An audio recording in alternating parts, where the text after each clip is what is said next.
Lalu ketika ini sekarang hikam, wong rata muka sabar rasa jadi ulama. Terus entah sekian detik ulama itu harus pernah muka sabar. Biar merasakan ilmu apa? Ada. Tapi ilmu hajat itu bisa dilogika kan. Sebelum sampai secara musyahadah. Paling enggak bisa sampai secara logika. Manusia itu mulai Nabi Adam sampai sekarang itu kan punya roh. Dan roh itu tidak makhluk. Ya, roh itu tidak makhluk. Ketika roh itu diletakkan di jasad, dia itu tersiksa. Karena ketika dia ke jasad fisik, namanya mengalami keterpisahan dengan yang abadi. Dia ini ning jasad fisik tersiksa. Karena dia harus di alam yang kasat mata, alam mulki. Tersiksa. Ketika dia tersiksa, melok ruhin, akhirnya dia mangan kangelan, akhirnya lesu mangan. Padahal roh gak butuh mangan, perlu dicatat roh gak butuh. Ya ora butuh gunung kidul barang, kan roh ora butuh rabi. Paham kan? Ya ora butuh putus cinta, ora butuh pegatan, ora butuh macam-macam. Paham? Tapi karena dia nemplek jasad sing butuh mangan, butuh rabi, butuh wedoan macam-macam. Akhirnya roh tersiksa. Suatu saat kalau roh ini dalam bahasa manusia mati, ini dalam bahasa manusia mati. Ini hakikatnya roh itu tidak mati, dia kembali ke habitatnya. Ini disebut innalillah. Kita ini dari awal ya dengan Allah. Wa inna ilaihi juga kemudian nanti kita pasti kembali ke Allah. Dan itu diyakini betul oleh orang wahdatul wujud. Jadi kalau roh mati itu ya tidak ada mati. Roh sekarang itu kembali karena sudah lama mengalami keterpisahan mergo melok fisik-fisik dari ono kerja dasinan, ono nggo proposal ruwet roh melok. Paham itu? Kita di roh itu napa melok ruwet. Lah roh ya tersiksa ngatur ra butuh mangan, ya ra butuh proposal, kok ngalor. Itu tersiksa. Makanya dalam cerita-cerita Jalaluddin Rumi yang otentik di kitab-kitab begitu. Ketika beliau mau meninggal muridnya itu nangis dari Jalaluddin Rumi. Kamu jangan nangisi saya ini mau pesta perkawinan. Kamu tidak merasakan penyesalan saya ini lama menyesal karena harus hidup bersama kamu. Terus saya ini tersiksa karena ngalami alam yang rusak, yang fana. Alam yang fana. Harusnya roh saya itu di alam abadi, bukan di sini. Maka jangan tangisi kematian saya. Kematian saya adalah kembalinya roh ke habitatnya. Semenjak itu kematian dianggap malam perkawinan karena roh kembali. Ciri utama ilmu pamungkas itu dikakno nek wong ape mati ora dienggo pidato, paham gitu. Lha ben sampean ngerti ini asli riwayat to. Akhirnya Mu'ad mau kapundhut itu diceritakno hadis iku. Taat tuman mergo wedi dosa kitmanun. Jika mulai angkatan sahabat tabi'in ini kira nyeritakno hadis iki ngenteni meh mati, paham ya? Ora go modal pidato. Saiki mboten enten etika ngoten mboten. Sing pidato ya mergo ora paham. Aku yakin sing pidato ora tau maca hadis iki lengkap. Wong dene dhewe ya ngutip. Sing rungokno ya tambah ora paham. Wis ora paham seneng mergo mlebu swargamu murah, cocok gak paham ya. Jadi ku asal usule nih. Tapi teks asli tentang jaminan mangkola la ilaha illallah dakhalal jannah itu ngalami kayak begini. Ngalami dialog ilmiah, ngalami pertimbangan sebab akibat. Dan akan bahaya kalau manusia meyakini la ilaha illallah kemudian langsung dakhalal.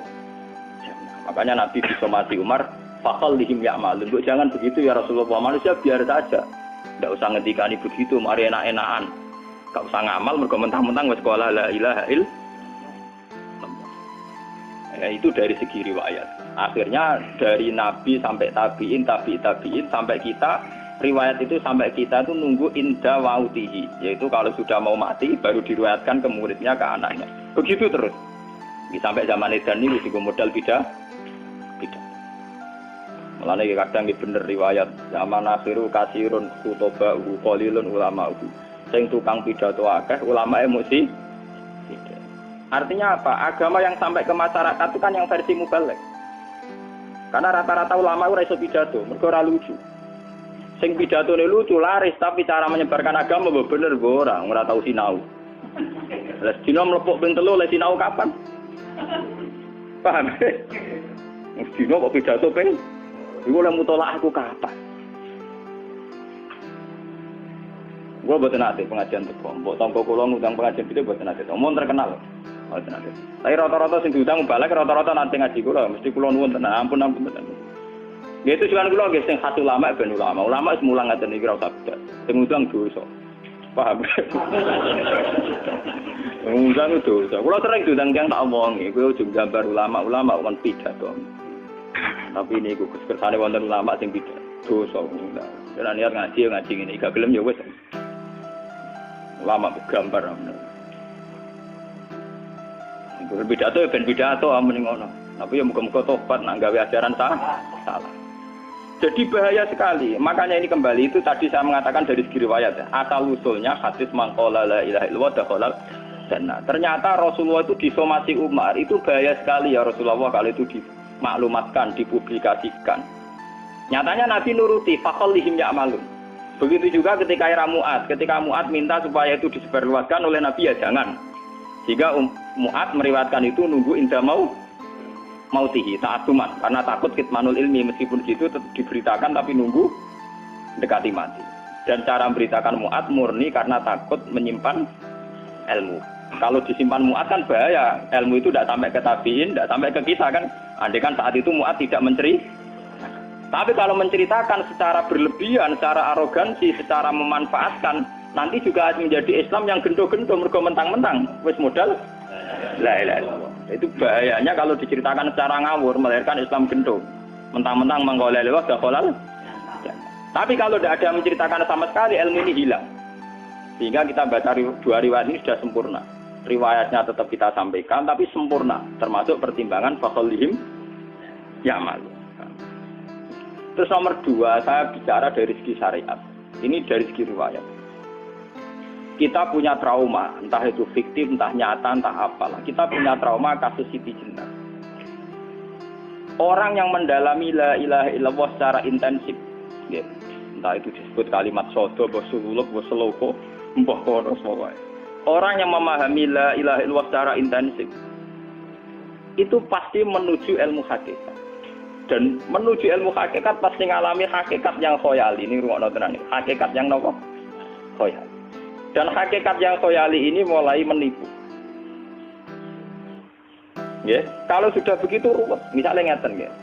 Ketika kula maca nggih diskusi ini utai perdebatannya kali jago mbek Jenar.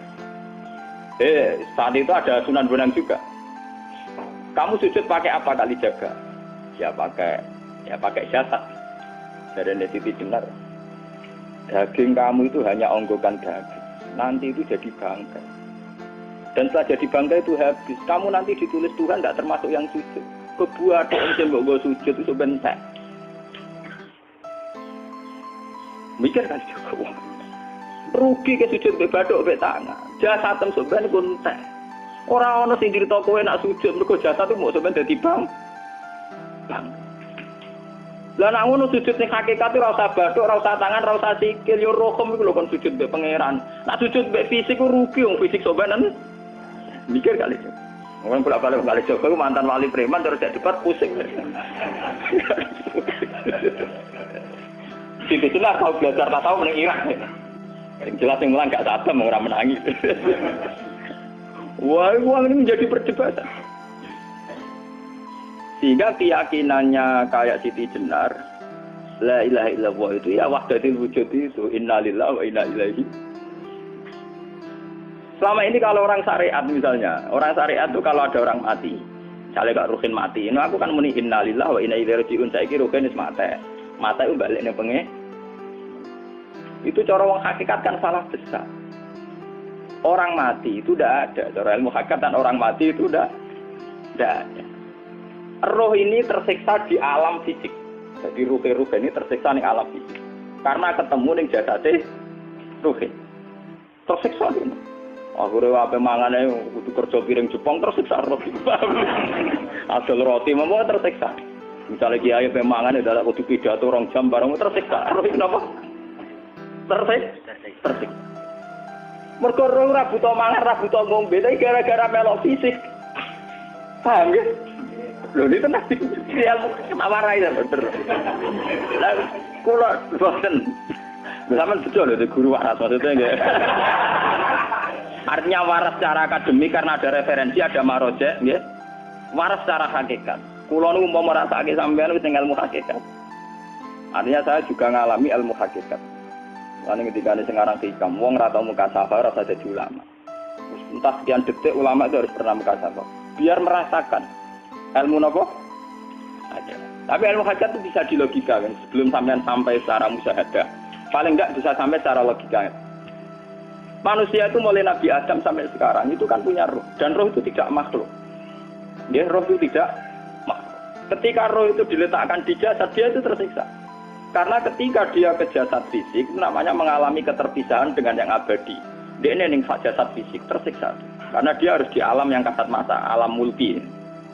Tersiksa. Ketika dia tersiksa, melok ruhin, akhirnya dia mangan kangelan, akhirnya lesu mangan. Padahal roh gak butuh mangan, perlu dicatat roh gak butuh. Ya ora butuh gunung kidul barang, kan ora butuh rabi. Paham kan? Ya ora butuh putus cinta, ora butuh pegatan, ora butuh macam-macam. Paham? Tapi karena dia nempel jasad sing butuh mangan, butuh rabi, butuh wedoan macam-macam. Akhirnya roh tersiksa. Suatu saat kalau roh ini dalam bahasa manusia mati, ini dalam bahasa manusia mati. Ini hakikatnya roh itu tidak mati, dia kembali ke habitatnya. Ini disebut innalillah. Kita ini dari awal ya dengan Allah. Wa inna ilaihi juga kemudian nanti kita pasti kembali ke Allah. Dan itu diyakini betul oleh orang wahdatul wujud. Jadi kalau roh mati itu ya tidak ada mati. Roh sekarang itu kembali karena sudah lama mengalami keterpisahan mergo melok fisik-fisik dak ono kerja dasinan, ono nggo proposal lan ruwet roh ku melok. Paham itu? Kita di roh ku napa melok roh.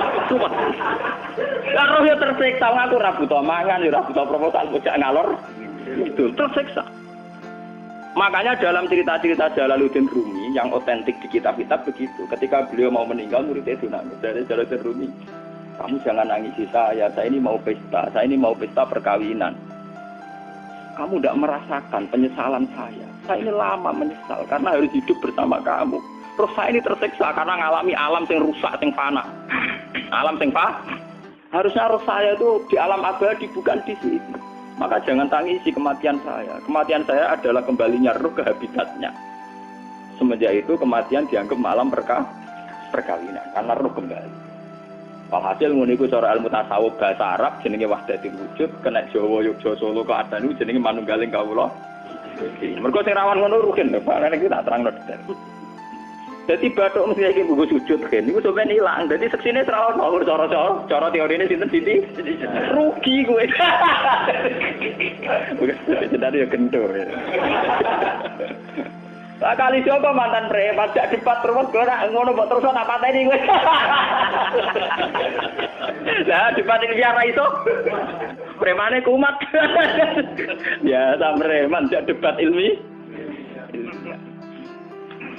Ngono ku model. Kali Joko yo ora salah, dhisik sing dina Umar nggih ngoten. Soal Umar sahabat top, lha jak debat atau milih patenane ya Rasulullah. Gak iso dene ilmiah. Mantar preman pasar rukat terus jadi sahabat top debat yang milih mate. Ada wonten cerita wong Yahudi jaluk keputusan Nabi bareng wis diputusno Nabi cek mamang ndak tenang keputusane ngono dalam sengketa duniawi. Bariku takok ya Ali, aku mau sowan ning Nabi Muhammad dikai keputusan Nabi mamang cara kowe pilih sampai Ali dikai keputusan persis kanjeng Nabi cek mamang meneh takok Umar. Marah aku mau singgone Muhammad, singgone Ali, kayak keputusan kok mamang, mar. Cara kowe piye? Urusan duit. Enteni itu. Entah dia meleput kuat apa. Uang diputus Nabi ora mar. Badak mati. Awe. Mereka mantan apa? Cara mantan intelektual kan ya wajar wong Yahudi kok percaya Nabi. Kan bareng cara Ali wis gak percaya wis kandhane. Ramen cara Ali tak ada. Lah ora apa pateni. Ya wajar wong Yahudi kok percaya Nabi, nak percaya ora gitu Yahudi Muslim. Ali itu Gustur. Ada Gustur ra beda piye tenang. Ali nyen ngoten watake ngoten. Nasibe padha. Ali itu ilmuwan yang jadi presiden gak sukses. Sing niru ki Gustur. Mergo ning tinggal negara wong pinter mimpin ra sukses. Wong pinter gampang maklumi. Lah misalnya kita jadi kiai wong pinter. Kayak santri ini pacaran. Wajar itu jangan anak cerita besok. Wah, ruwet. Terus malah dalil dinalina tubuh syahwat minan. Piye pondok tanpa pelaturan tadi. Paham ya? Ruwet tau. Mulane aja geman, iki kiai pinter teman-teman aja geman. Sing biasa wae ana syariate sithik-sithik. Sing kamane ana santri pacaran tersinggung, ana santri nakal tersinggung. Sing ana rasane lha donya ana napa? Nek meguru kula nu urusan ilmu semi hakikat. Mon gitu. Sehingga kayak Siti Jenar, cara pandang Siti Jenar tuh masuk betul ning gone pemikiran para santrinya. Kados Ki Ageng Pengging, siapa masuk betul karena masuk akal. Cara mereka napa? Betapa tidak ada artinya fisik ini. Nah, kalau semua fisik ini tidak ada artinya, kemudian yang ada artinya itu roh, perjalanan apa? Perjalanan roh, sehingga diartikan inna lillah wa inna ilaihi raji'un. Inna sholati wa nusuki wa mahyaya wa mamati lillah. Lah kemudian sekarang sampean tak tanya misalnya ini latihan ilmu hakikat. Wa mahyaya lan penguripan ingsun. Kalau ingsun itu artinya fisik atau jasad, itu keliru besar karena jasad tidak pernah hidup. Yang hidup itu roh. Paham ya? Sekarang artinya wa mamati itu apa? Kematian ingsun. Kalau roh itu tidak pernah mati, berarti kematian roh adalah keterpisahan dengan yang agung atau yang abadi. Dan semuanya itu lillahi rabbil alamin. Sehingga mereka mengatakan kematian itu satu pesta. Mengenai kados Bilal ditakoki, ya Bilal, ketika murid-muridnya nangis bergape mati, ya Bilal ge seneng ae. Badan nalqal akhibah Muhammad dan wakhisbah. Ya nak mati malah seneng tuh ketemu kekasihku. Sebab itu kematian tidak pernah jadi problem bagi mereka sing soleh, sing menembus ilmu hakikat. Paham?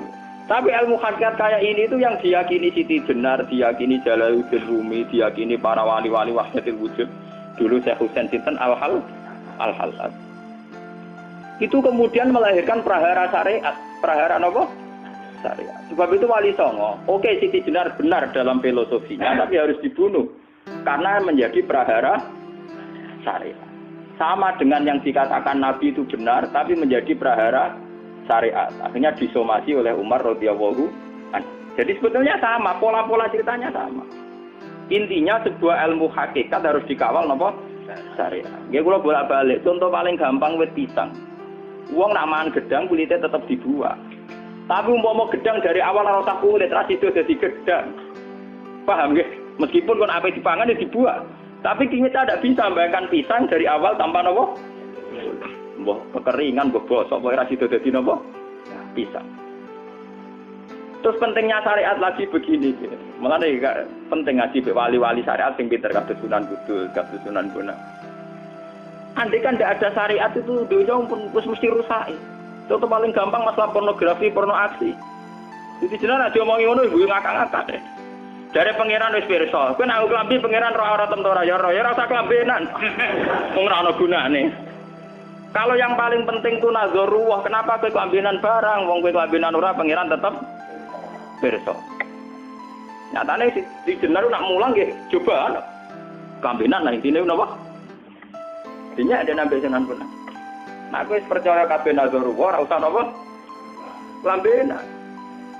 Tetapi teori ora usah kambenan iki dinggo tenan, mulane nek pas wiridan aliran sesat ciri utama. Kira kambenan tenan. Lah ruwet to. Lho iki tenan iki cerita, iki pentingnya ngaji nggih. Ben sampean ngerti variasi riwayat, kemudian kita orang syariat harus kayak apa, kemudian kenapa menjadi aliran wahdatil wujud. Lah terus kita ini ya, kita ini kan orang syariat. Memang kelemahan orang syariat itu akeh kok sampean-sampean siji mesti ra kramat. Modele ora di duwe ya bingung, ruwet. Urip wong syariat lho napa? Dineng bojo wedi, dineng tangga wedi, pengaruhe menurun. Pancen orang syariat itu banyak kriminal tauhidnya itu memang jelas. Malah kiai-kiai fikih nak ketemu kiai-kiai sing setengah jaga wedi mergo iso nebak atine. Ndekne meriang langsung. Sing kiai ora tau salat keramat padahal ngambungan wong. Sing dina salat pas waktu kok ora tau keramat. Wong ape buah utang tanggane keramat apane? Sing kono ngawur-ngawur sowan pirang meriang oleh wong syariat ngadepi wong hakikat napa? Mulane jogeman gitu dadi wong syariat sing ngene bahaya. Nah, kula mboten ngarep. Sampai dadi wong syariat sing ra kramat. Bahaya sekali itu bagi perjalanan agama. Kalau sering ketemu kiai-kiai yang terkenal keramat, terkenal keramat di Juwaduk tiang-tiang hakikat. Ditantang kanca-kanca kula wani, nah tantang aku tetep rawani kok. Mikir deh. Karena orang yang sama-sama ke jalur hakikat tetap punya alamat, tetap wonten sima diuji min asari. Cara pandangnya mesti sama. Lalu kalau nanti ketemu murid, ya artinya yang ikut aliran Siti Jenar, dia ada sholat, ada apa, hidup di satu tempat gitu. Padahal dia bisa baca Ihya, dulu pernah mondok di Mekah, pernah di Irak. Itu ya meresahkan para kiai. Kemudian sebagian mereka minta saya suruh ketemu. Ya walhasil kalau ketemu pertama gitu. Jenengan Gus Ba, tapi zaman roh jenengku teu pernah tak arani muka sapa. Nggih biasa mawon. Kula ora usah kenal jenengan nggih kenal. Dadi kula nggih biasa mawon.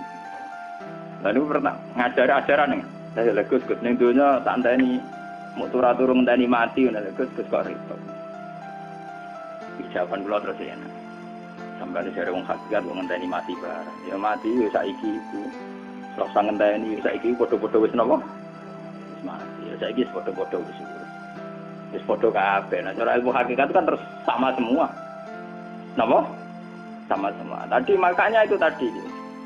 Kalau baleni malih, logika hakikat itu begitu ya. Roh itu ditiupkan oleh Tuhan ke kita. Kemudian roh karena ikut alam fisik, alam jasad, roh ngalami yang kita alami. Nggih. Ketika roh ngalami yang kita alami, dia tersiksa. Nah, ketika roh sudah terpisah dari jasad yang mengekang, yang memenjara ini, dia senang terus kembali ke Tuhan. Ini disebut innalillahi wa inna ilaihi. Lah jasad ini kemudian menurut ilmu hakikat nggak ada gunanya sama sekali total. Hilang di telan tanah. Lah kalau begitu jasad iki nak mbok agul-agulan. Gusti bathuk kula tak nggo sujud tangan kula ndi buktine tanganem wis ora ono. Bathuk wis ora.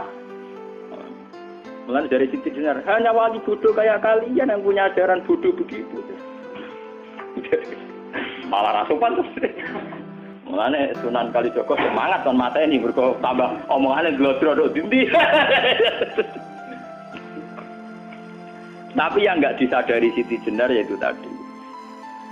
Inti dari ilmu hakikat itu kan tunduk sama kersane Tuhan. Kalau sudah tunduk pada kersane Tuhan, kalau kersane Tuhan roh kita harus di jasad. Dan wujud jasad kita ini juga karena kehendak Tuhan. Kenapa yang wujudnya jasad yang karena kehendak Tuhan engkau ingkari? Sementara wujudnya roh tidak kamu ingkari. Toh wujudnya jasad ya bi iradatillah wa bi masyiatillah. Wujudnya roh ya bi wujudit bi masyiatillah wa iradatillah. Harusnya fungsi jasad juga harus kamu akui toh Siti Jenar. Wong sekarang kita punya jasad ya bukan karena kita, karena kehendak Allah. Kenapa kamu ingkari? Berarti kamu ingkari kehendak meneng Siti Jenar.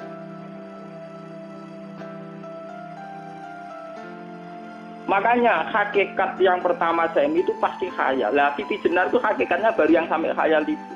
Jika dia tersesat. Sebetulnya kalau sudah hakikat beneran itu tidak perlu khayal begitu.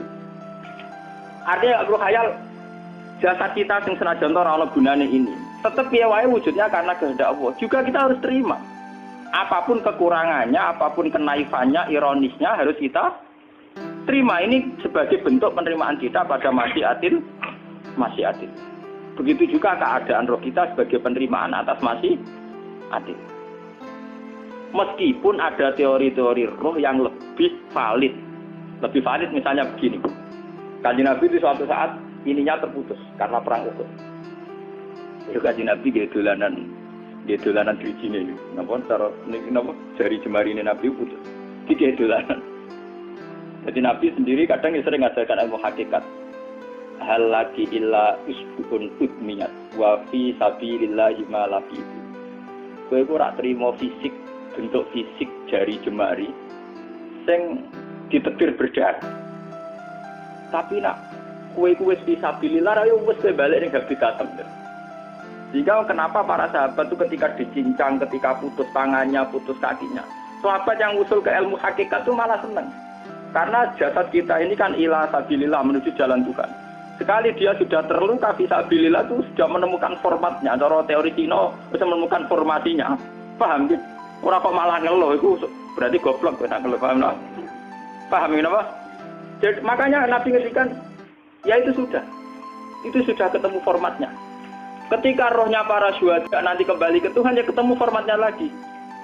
Itu disebut wala taqulu lima yuqtalu fi sabilillahi amma. Dia tidak mati sesuai formasi awal, yaitu roh kembali ke Tuhan dan jasad ikut mengawal. Nah itu Nabi kadang ya pakai ilmu hakikat begitu.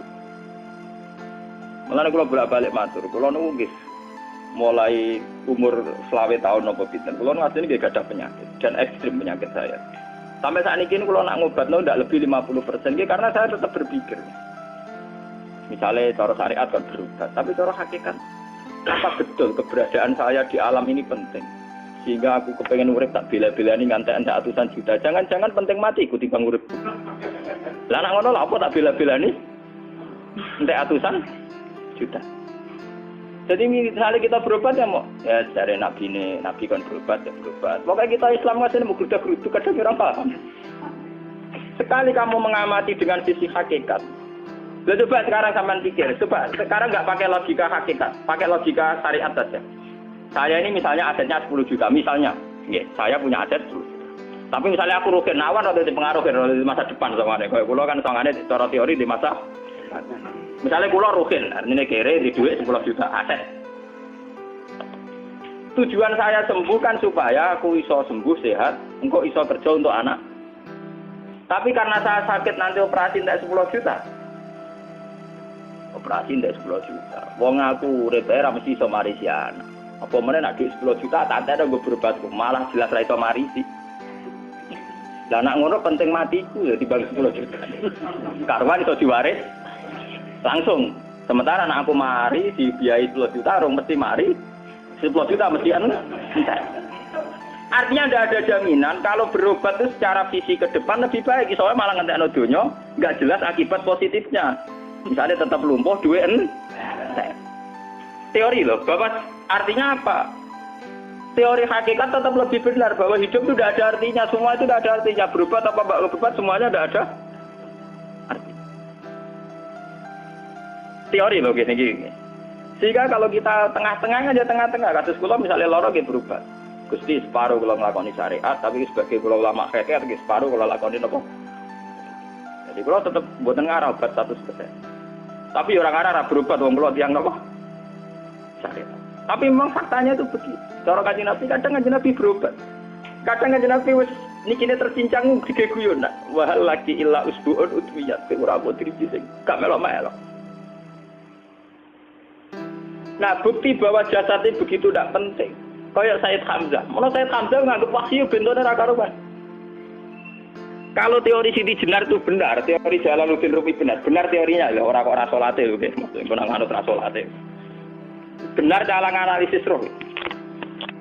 Ketika Sayyid Hamzah dinyatakan mati oleh manusia, oleh hukum manusia dinyatakan mati karena dia sudah tidak bergerak. Dalam teori hakikat kan rohnya Sayyid Hamzah sudah fi khawatili tuyurin khudrin. Rohnya sudah diambil Tuhan, tidak mati. Paham ya? Ketika rohnya Sayyid Hamzah sudah diambil, jasad ini sudah tidak punya rasa. Sekarang secara syariat kasat mata kita tahu, wong jasad nak diinfus, di sayat-sayat dioperasi ora kroso. Apa meneh saiki ruhe wis bisa. Lah ya jasad itu cek gampange, dioperasi dibius saja terus tidak kerasa. Apalagi rohnya sudah diambil. Lah saiki bayangkan, ketika Sayyid Hamzah itu sudah di atas, niku kira-kira delok wahsi ra wong bentuk. Lho wong kok baca igabus. Ketika jasad benar-benar tidak penting, kemudian jasadnya Sayyid Hamzah kan dicincang oleh wahsi. Ketika rohnya sudah diambil kan Hamzah tidak merasakan. Berarti Sayyid Hamzah guyu-guyu wahsi. Wahsi cek bentuk nih gabus dicincang. Paham ya? Lho niki tenan. Artinya ketika pandangan manusia iba kepada Sayyid Hamzah karena dicincang, dimutilasi oleh wahsi. Wahsi tidak mengalami Pak Sinter, Sayyid Hamzah tidak mengalami apa-apa karena rohnya sudah bersama Tuhan. Dan iso wae Sayyid Hamzah malah guyu-guyu wahsi. Cek gobloke. Gabus kok dicincang. Lah nak ngono rak mirip, makanya dalam hal ini itu dalam teori roh itu sebetulnya Siti Jenar tidak sesat dalam teori roh. Tapi jangan katakan itu penemuannya Siti Jenar. Siti Jenar itu terlambat. Sebelum itu ada Husain Al-Khallas, sebelum itu ada Jalaluddin Rumi, sebelum itu juga ada sahabat, ada nabi. Cuma cara aplikasinya Siti Jenar melenceng. Jadi jangan katakan kok tak kampus-kampus. Itu pendapat Siti Jenar itu malah goblok meneng. Siti Jenar itu wis anut, paham nggih maksud apa? Wis anut. Nah, teori yang sama terjadi pada Yesus Kristus. Ketika Yesus misalnya secara lahir dicincang, dimutilasi, diapakan oleh orang Yahudi. Sebetulnya rohnya dia sudah bersama Tuhan, kembali ke Tuhan Bapa, nah cara Kristen.